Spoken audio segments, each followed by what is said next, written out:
Hey everybody, welcome to C3 Films.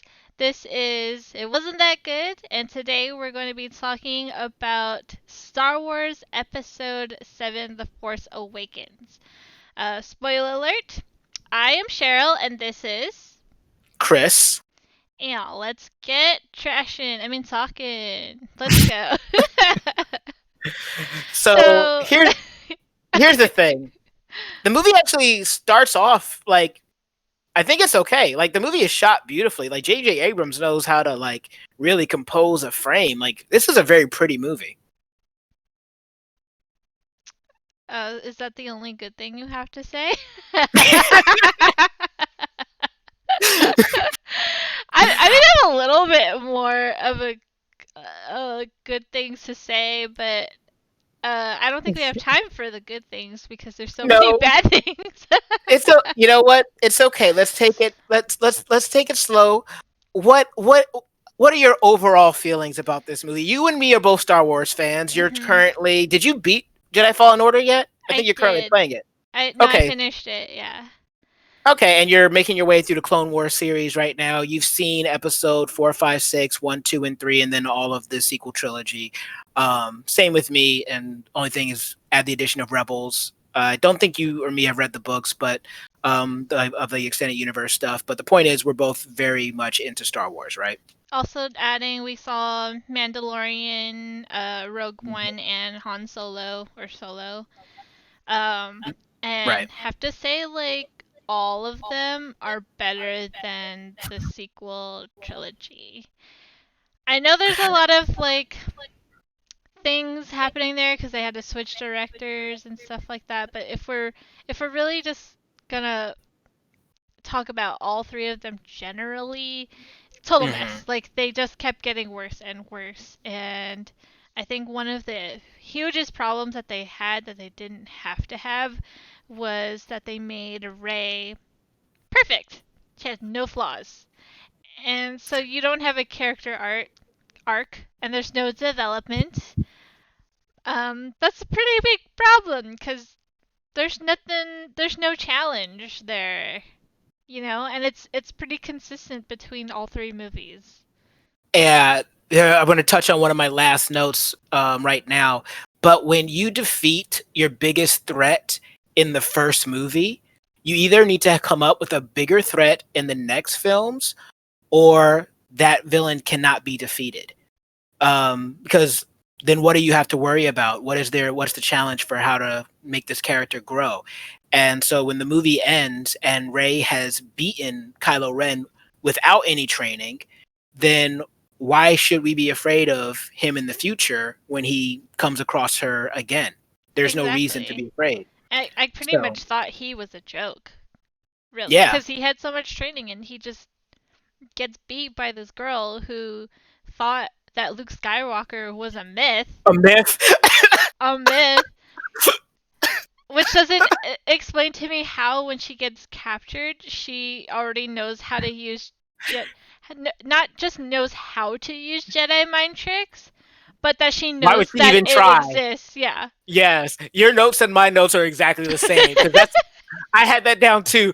So triggered. I was like, I don't mind her trying, but she has no reason to even know that this is a thing. It'd be different if in the story you hear like Han talking about the Jedi and he says something like, yeah, they could do anything with the Force. They could move things with their minds. They could like make people do what they want just by suggestion. Like if he had actually like given a list of things, or if somebody, anything, if she ever heard a list of things that Jedi could do, especially since she thought the Jedi and Luke were a myth up until that point, then it gives more of a reason for her in that moment to say, "Hey, let me try this thing just to see what happens." But she had no reason to even know that Jedi mind tricks were a thing at that point. Yeah, I mean, like, all they really talk about is like how they can't believe that everything they heard about is actually real. So maybe that's it, like, oh, it's a myth and stuff, but it's almost like they didn't know that it existed, not even just that it was a myth, but it sounded to me like they didn't know what a Jedi was. Yeah, and to be fair to the movie, maybe there's a chance that she had heard all the stories about what the Jedi could do, and so that's why she decides to try them. But in the context of watching this film, it still is going to feel awkward if we don't at least see or have her express that she at least knows what some of the stories are. Because when you say, "Oh, the stories are real," the stories could be anything. And the thing about stories is that it's a mixture of fact and fiction. So we have no way of knowing about which of the stuff she knows about is actually true versus which of the stuff is absolutely not true. Yeah, it's just the sheer fact that none of it was discussed. Yeah. So it's just makes it unbelievable, especially since she has no training. So apparently anyone can be a Jedi. Like Finn, anyone can use a lightsaber. They could just pick it up and already know how to fight as long as you know how to use a sword, I suppose. I don't know why anyone needs Jedi training. Right. Yeah, no, it's very unfortunate because so here's the thing, and here's going to be the disclaimer now that we're already like 5 minutes into this video. um if you like these movies, that's fine. We're not trying to say that like the fact that you like them there's something wrong with you. We're just saying and talking about why we as Star Wars fans as well did not like these movies that much, and in this particular case for this movie. Now, with that disclaimer out of the way, one of the things that I did like about the film was that in the beginning, you meet all the main new characters in the first 15 minutes of the movie. And I thought that that was kind of cool. Yeah, I also think that it was nice to have all of the characters come back to in this movie. It definitely plays on the fans. Mm It's also probably why it was the best out of the three sequels. hmm. Mm But hmm. it also like that's kind of all it was for me is that it was just nice to see them all back together, and the fact that Han Yeah. Solo dies, that Mm was hmm. also another good thing for me because it's kind of a nod to What he wanted. Obi-Wan and Qui-Gon Mm. for Mm. the first movie of the other two trilogies. Right. No, I see that. I think my only problem with doing sequels for stories that were previously completed with happy endings is that now your main characters aren't going to have a happy ending anymore. Like rather than having your own personal headcanon of Han and Leia lived happily ever after and died of old age one day. You now know when you watch Return of the Jedi and you see that shot where all of them are together, you know that Luke's going to lose faith and then die. Leia's going to try to save her son and then die, and Han is going to like try to save his son and also die. Hmm. And it kind of cheapens the feeling of Return of the Jedi. And I think that's one of the things that's hard about doing sequels to like old movies is trying to tell a story that's worth telling while still paying reverence and respect to what came before. I I think that part of the reason why they did that though is so that they could pass the torch to the new Right. kids. But that aside, the very fact that they, like you said, episode 6 had a happy ending, like everything was closed tightly, it was so neat, had a bow on top and everything. And then they Hmm. go in and make episode 7 and they unravel everything that was previously done, and it makes uh, all the work and the whole lives of Anakin and Luke obsolete because you know Anakin was supposed to be the chosen one to fulfill Hmm. the prophecy, and it all gets undone just by having Sith again. So it's like, why even have the first 6 movies if you're gonna have this continue? I almost wish that they started the movie with Luke in his Jedi Academy, and then something like start with Kylo going bad. Hmm. Start with the journey of Kylo going bad, and then maybe he doesn't have a master. Maybe he figures it out on his own and becomes like Sith himself, and he rebirths with, and he is the new the Dark Lord, and that be how everything starts again. Because then it's not it's not like, oh hey, Skywalkers, you missed this guy Snoke. Right? No, that's a good point too, because what that allows you to do is you could still have Luke have that crisis of faith of wanting to train more Jedi because of the fact that all Sith, or as it would seem for him, all strong Sith come from Jedi. Anakin was a Jedi, became Vader. Dooku was a Jedi, became like the leader of the Separatist army. So you can make this argument that the failure of the masters before Luke, like Yoda and Obi-Wan, gave rise to some of the darkest forces in the galaxy. And now for Luke to have that same kind of failure in Kylo, you could see Luke having that crisis of faith and going down that path where he then has to find his own arc to become the person that he was again. You could still like tackle that story. It's not inherently a bad story. It's just about doing it in a way that feels interesting and new.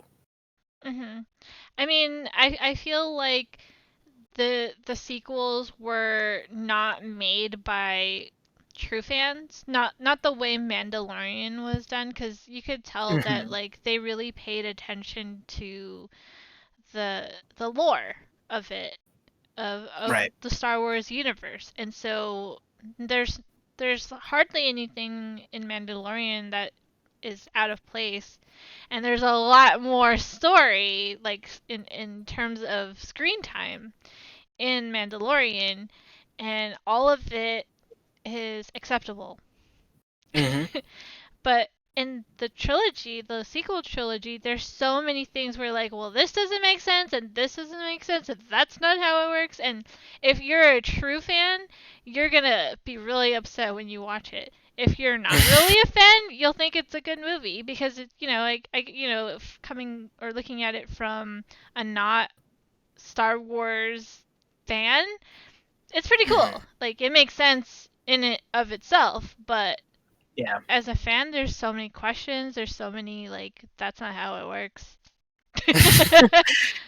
Yeah, and like to try to try to steer us back towards this particular movie, because yeah, we've been talking in general about like the trilogies and our feelings on them, but as far as looking at this movie, which we both agree is probably the most tolerable out of the three movies, what were some of the things? Let's talk about some of the new characters. Like, what were your kind of problems or things you liked about this movie and these characters?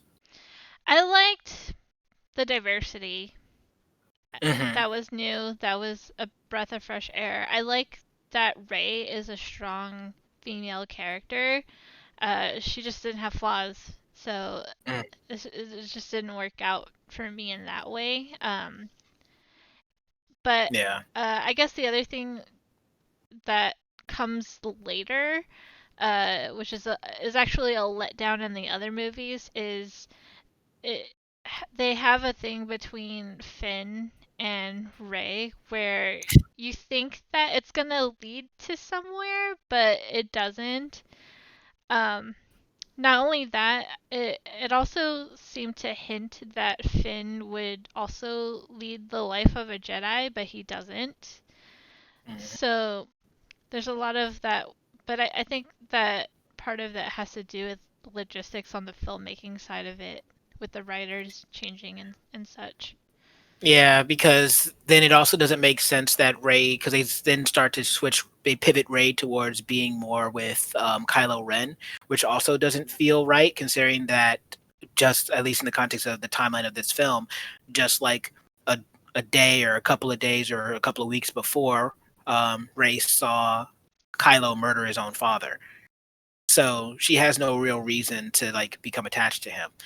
Um, my biggest issue with with this movie and this all the trilogy and as a whole is the handling of Finn, because I really wanted to like him as a character, because I think that that story is an interesting story and one we haven't seen before. The story of a stormtrooper that turns, a stormtrooper who isn't a clone, is a, and then we get more looks into who these stormtroopers are. These stormtroopers are essentially child soldiers in the Star Wars universe. They get taken from their families at young ages and then get brainwashed and conditioned to be killing machines.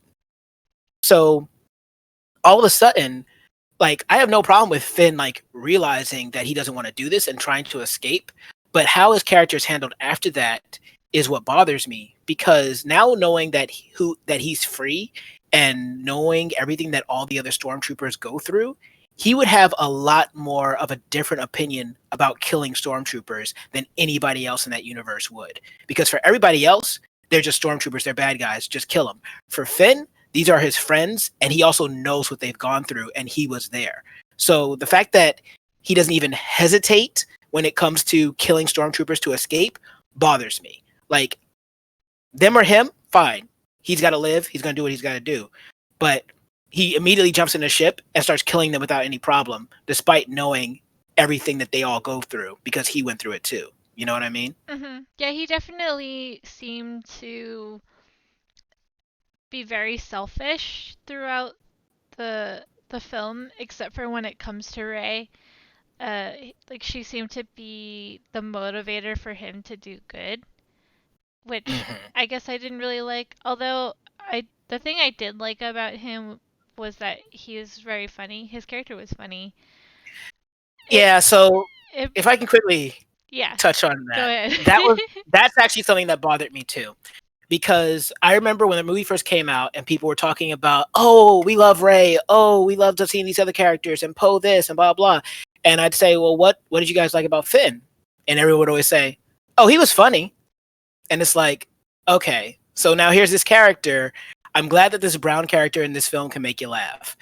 And so for me, that bothered me because Finn, like, if Ray is good at everything, Finn is good at nothing. And I thought that when I went to the movie, and this is my own personal bias coming in, but I thought when I went to the movie that it was going to be more of a give and take thing where Finn can do this, Ray can do this, she can do this, and he can do that. And they work together, and together they're able to accomplish things. But he can't speak droid despite being a stormtrooper that has to deal with droids. Ray can. He's not a pilot. Okay, so fine. Is he a good shot? I guess not. He's not that good at, like, killing people either. Despite being a child soldier, he should be really good at that. At least firing and actually hitting the mark. But then again, stormtroopers can't hit anything, so maybe that's the joke there. Um, but yeah, so at the end of the day, he's not really good at anything, which is why whenever you ask anybody what they like about Finn, the first thing they respond with is he That made is them laugh. funny. Yeah, that's a fair point. I think I definitely did notice that they really like made his character kind of crappy, like he couldn't do anything, and when they go to the place to shut down the shields, uh Han was like, "What do you mean you were a janitor? That means you don't know how to turn the shields off." And I was like, "Oh, that like they gave him value and then they took it away." Rip it right out. Yeah, so to me, like, that kind of sucked, but I thought that they were going to give him some redemption by turning him into a Jedi, which they didn't do. Which I thought they were gonna, like, I wish they did, actually. It would have been cool if he was also going to be one.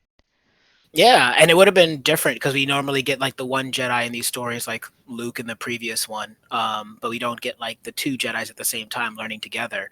And I thought that could have been interesting. Maybe they could have made them the dyad instead of Kylo and Rey, but and that would have been more interesting. But like one of the coolest shots in this film is when you're on the ground and you see from Poe's vision looking up at, excuse me, not Poe, you see from Finn's vision looking up at Poe, like flying and like taking out all these ships and stuff, and then you have like Finn on the ground and he like gets a shot or two off.